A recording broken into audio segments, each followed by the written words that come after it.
তবে বিশেষভাবে একটা কথা রাখি, ইদানিং এত ফোন যায়, এত মানুষের হাহাকার, শুধু বলে যে আমরা 15 বছর, 10 বছর, 20 বছর, 30 বছর ধরে প্রোগ্রাম করি, কিন্তু এখন আমাদের প্রোগ্রাম করতে গেলে খুব বেগ পাইতে হইতেছে।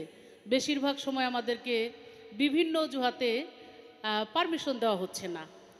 তো আমি একসময় ডিসি মহোদয়ের সাথেও কথা বললাম, এবং আমাদের পুলিশ সুপার মহোদয়, তারা বলেন যে দরখাস্ত করলে তারপরে আমরা তদন্ত করে দেখে তারপরে পারমিশন দিই। তো তদন্তর ভারটা কিন্তু আপনাদের উপরে আসে। আপনারা যদি সেটা সুন্দরভাবে দেখার চেষ্টা করেন, কোনো পলিটিক্যাল মানে হেনস্থা এই যারা মেলা খেলা করে তাদের যেন না হয়, এই জিনিসটা কিন্তু আপনাদের দেখা উচিত। কারণ প্রচুর ফোন যায়, এত এই গত 15 বছরে আমি এরকম একটা অবস্থা এই সমস্ত এরিয়ায় দেখি নাই। কারণ আমাদের মানিকগঞ্জটা হলো দুইটা জিনিসে শ্রেষ্ঠ সারা বাংলাদেশের মধ্যে। মানিকগঞ্জ জেলা লোকসঙ্গীত এবং আমার ঝিটকার হাজারি গুড়, কি কথা সত্য কিনা? এই লোকসঙ্গীতের এলাকা হলো মানিকগঞ্জ। এই কোনোভাবে এমন কোনো মানুষ এখানে বাধা না হয় যেখানে আমার দেশের এই লোকসঙ্গীত, আমার দেশের ঐতিহ্য, আমার দেশের এই কালচার সংস্কৃতি এইটা যাতে ধ্বংস হয়ে যায়, এইরকম পায়তারা যাতে না হয়, এই সচেতনটা আপনারা অন্তত থেকে এই সাধারণ মানুষকে, মানিকগঞ্জকে সহযোগিতা করবেন, এটা আমি আশা করছি। কারণ আমি একেবারে যদি বলি যে আপনার তো কোনো একটা নাম বললেন না, তাহলে কেমনে বুঝবো? যেমন আমাদের চর দুর্গাপুর, আমি ওখানে বড় হয়েছি, ওইখানেও আজ কয়েকদিন যাবৎ প্রায় 15-20 দিন ধরে একটা পারমিশনের জন্য ঘুরতেছে, দেয়া হচ্ছে না। এবং আজকে ওইখানে একটা অজুহাত দেখানো হয়েছে যে পাশে কেউ কেউ যায় কমপ্লেন দিছে যে এখানে একটা মসজিদ আছে। আমি আপনাদের জ্ঞাতার্থে জানাই, বাংলাদেশের যত মাজার আছে, যত অলি আবদালদের দরবার আছে, প্রত্যেকটা জায়গায় বড় বড় মসজিদ আছে। কথা সত্য না মিথ্যা? 47তম ফকির মাওলা দরবার শরীফের এই দারুণ একটা মিলন মেলা, এই মিলন মেলায় আপনারা প্রতি বছরের ন্যায় শুধু এই সিংগাইর মানিকগঞ্জের মানুষই নয়, আমি জানি এখানে সারা বাংলাদেশ থেকে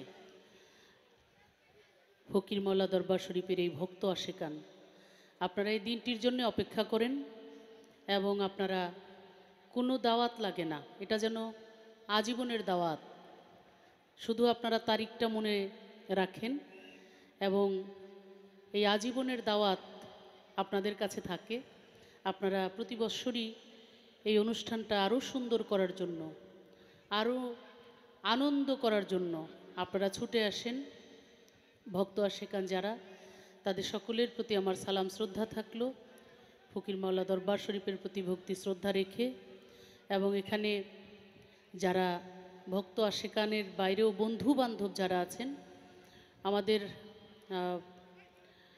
রাজনৈতিক অনেক ব্যক্তিবর্গ এখানে আছেন, সকলকেই আন্তরিক ধন্যবাদ শুভেচ্ছা জানাই। অনেক শিল্পীরা আছেন, 2 জন গান গাচ্ছেন, আর বাকি সবাই গান শুনতেও আসেন। আমি শুনতে আসছি কারণ 2 দিন ধরে প্রোগ্রাম।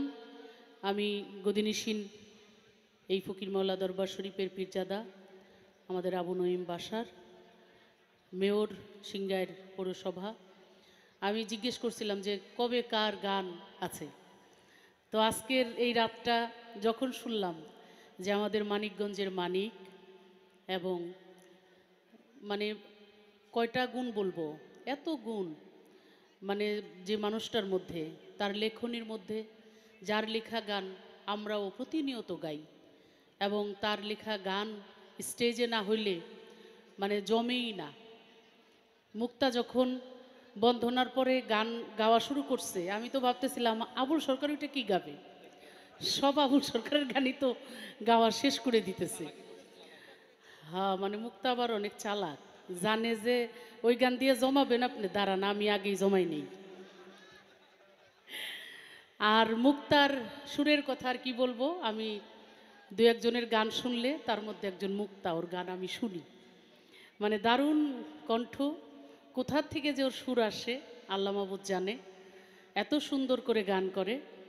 মুক্তার গান আর আমাদের আবুল সরকারের গান যখন শুনলাম, তো বলছি যে আজকেই যাব গান শুনতে। তো এসে আপনাদের মাঝে এসে খুবই ভালো লাগতেছে, কারণ সবসময় গান গাইতে যাই, আর আজকে হলো শুনবো। এখানে যারা আছেন আমি জানি এমনিতেও খুব সুশৃঙ্খলভাবেই এই প্রোগ্রামগুলো হয়, আজকেও তাই হবে। আমাদের প্রশাসনের এখানে কর্মকর্তা যারা আসছেন, আমাদের থানার ভারপ্রাপ্ত কর্মকর্তা আছেন, আমাদের সার্কেল মহোদয় আছেন, অন্যান্য যারা আছেন, আমি তাদেরকে ধন্যবাদ জানাই যে আসলে একটা মেলা খেলা হলে এটা চারিদিকে প্রশাসন যারা, তাদের অনেক কষ্ট হয়, তাদের অনেক খেয়াল রাখতে হয়। তো আপনারা চমৎকারভাবে এই 2 দিন ব্যাপী এই ফকির মাওলা দরবার শরীফের এটা সুন্দরভাবে আপনারা খেয়াল রাখছেন, আইনশৃঙ্খলা সুন্দর রাখছেন, সেজন্য আমাদের পক্ষ থেকে আপনাদেরকে অসংখ্য ধন্যবাদ। তবে বিশেষভাবে একটা কথা রাখি, ইদানিং এত ফোন যায়, এত মানুষের হাহাকার, শুধু বলে যে আমরা 15 বছর 10 বছর 20 বছর 30 বছর ধরে প্রোগ্রাম করি, কিন্তু এখন আমাদের প্রোগ্রাম করতে গেলে খুব বেগ পাইতে হইতেছে। বেশিরভাগ সময় আমাদেরকে বিভিন্ন অজুহাতে পারমিশন দেওয়া হচ্ছে না। তো আমি একসময় ডিসি মহোদয়ের সাথেও কথা বললাম, এবং আমাদের পুলিশ সুপার মহোদয়, তারা বলেন যে দরখাস্ত করলে তারপরে আমরা তদন্ত করে দেখে তারপরে পারমিশন দিই। তো তদন্তর ভারটা কিন্তু আপনাদের উপরে আসে। আপনারা যদি সেটা সুন্দরভাবে দেখার চেষ্টা করেন, কোনো পলিটিক্যাল মানে হেনস্থা এই যারা মেলা খেলা করে তাদের যেন না হয়, এই জিনিসটা কিন্তু আপনাদের দেখা উচিত। কারণ প্রচুর ফোন যায়, এত এই গত 15 বছরে আমি এরকম একটা অবস্থা এই সমস্ত এরিয়ায় দেখি নাই। কারণ আমাদের মানিকগঞ্জটা হলো 2টা জিনিসে শ্রেষ্ঠ সারা বাংলাদেশের মধ্যে। মানিকগঞ্জ জেলা লোকসঙ্গীত এবং আমার ঝিটকার হাজারি গুড়, কি কথা সত্য কিনা? এই লোকসঙ্গীতের এলাকা হলো মানিকগঞ্জ। এই কোনোভাবে এমন কোনো মানুষ এখানে বাধা না হয় যেখানে আমার দেশের এই লোকসঙ্গীত, আমার দেশের ঐতিহ্য, আমার দেশের এই কালচার সংস্কৃতি, এইটা যাতে ধ্বংস হয়ে যায়, এরকম পায়তারা যাতে না হয়, এই সচেতনটা আপনারা অন্তত থেকে এই সাধারণ মানুষকে, মানিকগঞ্জকে সহযোগিতা করবেন, এটা আমি আশা করছি। কারণ আমি একেবারে যদি বলি যে আপনার তো কোনো একটা নাম বললেন না, তাহলে কেমনে বুঝবো? যেমন আমাদের চর দুর্গাপুর, আমি ওখানে বড় হয়েছি, ওইখানেও আজ কয়েকদিন যাবৎ প্রায় 15-20 দিন ধরে একটা পারমিশনের জন্য ঘুরতেছে, দেয়া হচ্ছে না। এবং আজকে ওইখানে একটা অজুহাত দেখানো হয়েছে যে পাশে কেউ কেউ যায় কমপ্লেন দিছে যে এখানে একটা মসজিদ আছে। আমি আপনাদের জ্ঞাতার্থে জানাই, বাংলাদেশের যত মাজার আছে, যত অলি আবদালদের দরবার আছে, প্রত্যেকটা জায়গায় বড় বড় মসজিদ আছে। কথা সত্য না মিথ্যা? আমাদের দেশের মানুষ নামাজ পড়ে, রোজা করে, হজ করে, জাকাত দেয়, যার যার ধর্ম সেই সেই করে। এই বাউল বিচার গানটা, আমাদের সংস্কৃতিটাও তারা ধরে রাখে। সব কিছু নিয়েই আমরা আছি নাকি? আমি সংসদে এই কথাটা একবার বলেছিলাম যে আমরা ধর্ম ভীরু, আমরা ধর্ম ভীরু, কিন্তু আমরা ধর্ম অন্ধ না। আমরা যার যার ধর্ম সেই সেই পালন করি, যার যার ধর্মের প্রতি আমাদের শ্রদ্ধা আছে, যেখানে যেটা লাগে আমরা সেটাই করব। কিন্তু আমি বাঙালি জাতি হিসেবে আমার একটা ঐতিহ্য আছে, সেই ঐতিহ্য যেন ধ্বংস না হয়, সেই ঐতিহ্যকে সেটাকে ধারণ, বাহন, লালন যাই বলি না কেন, সব কিছু করার দায়িত্ব আমাদের আছে। অতএব যারা এখানে প্রশাসনের দায়িত্বে আছেন, তাদের প্রতি আমি বিনীত অনুরোধ জানাবো, এই বিষয়গুলো আপনারা খেয়াল করে আপনারা এটা দেখবেন। কারণ এই মানিকগঞ্জটা এই ফকির, পীর, অলি, আবদাল, এই লোকসঙ্গীত, বাউল বিচার, পালা, যাত্রা, এইগুলোর জন্যই কিন্তু আমাদের দেশ অনেক দূরে গিয়ে আছে। এই দিকটা খেয়াল রাখবেন, এই আশাবাদ ব্যক্ত করে আর কথা না বাড়াই, একটু বলতেই হইলো আমার, সেজন্য বললাম।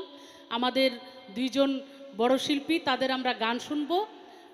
আমার মনে হয় পালা তো অনেকগুলো হয়ে গেছে, আজকে কোনটা যে হবে বুঝতে পারতেছি না।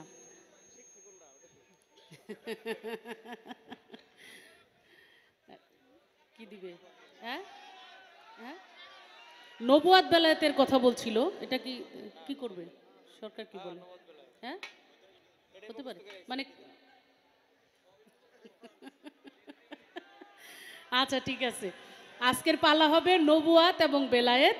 আমাদের 2 জন শিল্পী, যার যেটা ভালো লাগে সে সেটা করলেই ভালো হবে। যেহেতু মুক্তা দাঁড়াবে, পছন্দটা মুক্তার উপরেই থাকুক। যে হ্যাঁ নবুয়াত। আচ্ছা তাহলে মুক্তা নবুয়াত। আর সরকার তো আসলে বেলায়েতেরই মানুষ। ওই যে বললাম যে লেখেও যেমন গায়েও তেমন, আবার উনি একজন পীরও। অতএব উনি আসলেও বেলায়েতের মানুষ। তো অতএব আমি মনে করি যে সে বেলায়েত নিয়ে অনেক চমৎকার কথা বলবে, গান শোনাবে। ধন্যবাদ সবাইকে। গান শুনবো আজকে, আজকে আর গান গাওয়ার অবস্থা নাই আমার।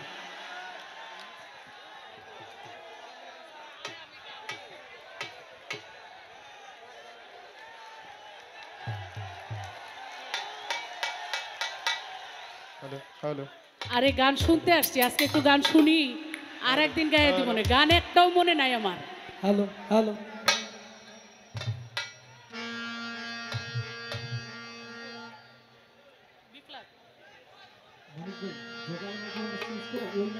আমার কই বাজানের গান গা।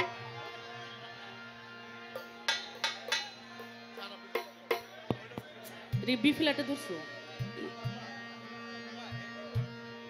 হ্যাঁ এটা ভালো না? হ্যালো।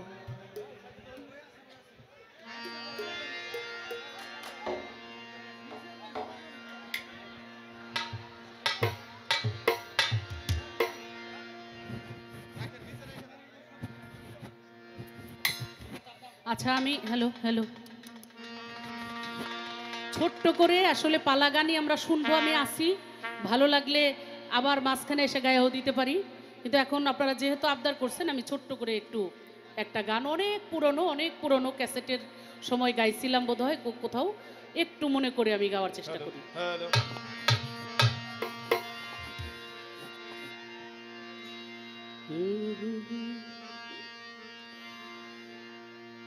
ওই আমি আগে তবি শ্বাস করি না, এখন কিছু টের পাই সজনী গো।